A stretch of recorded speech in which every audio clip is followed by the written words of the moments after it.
As human beings, we naturally share and talk about what we love, what we're excited about. And that's no more the case than when it comes to Christians talking about Jesus and sharing the gospel.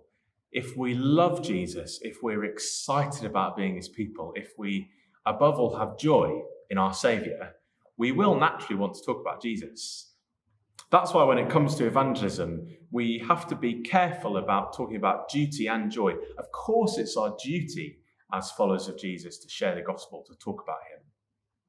But if we're motivated solely or even primarily by duty, our evangelism will come across mostly sort of driven by guilt, by this feeling that we need to do more to share the gospel. The sad truth is that people can smell that on us a mile off.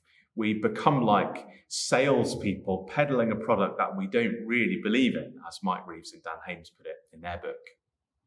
So instead, the starting point for our own evangelism must be our own worship of Jesus, our own joy-filled delight in our glorious, amazing Saviour and all that he's done for us.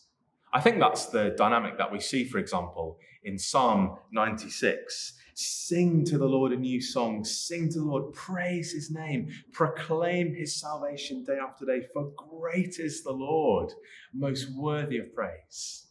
It's when we really know that for ourselves, deep down, that we're captured by the gospel's beauty, by Jesus' beauty, by God's beauty, his splendour and majesty, when our hearts are filled with joy in the Lord, that we will begin to share the gospel more freely, more eagerly, more excitedly with those around us.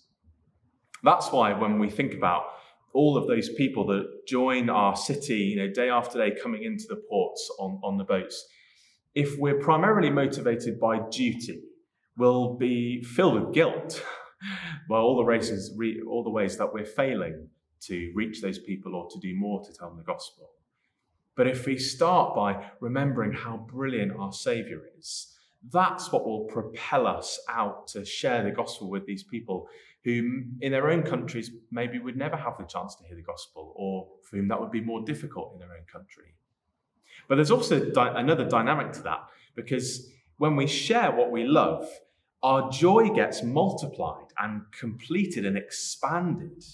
And so as we're meeting brothers and sisters sometimes on the boats that are coming into the ports through that work with MCM, we get a chance for our joy to even grow and be bigger, because we get more opportunities to share the gospel with people who are eager to hear it, perhaps already know something about Jesus but want to know more. And so we share out of joy.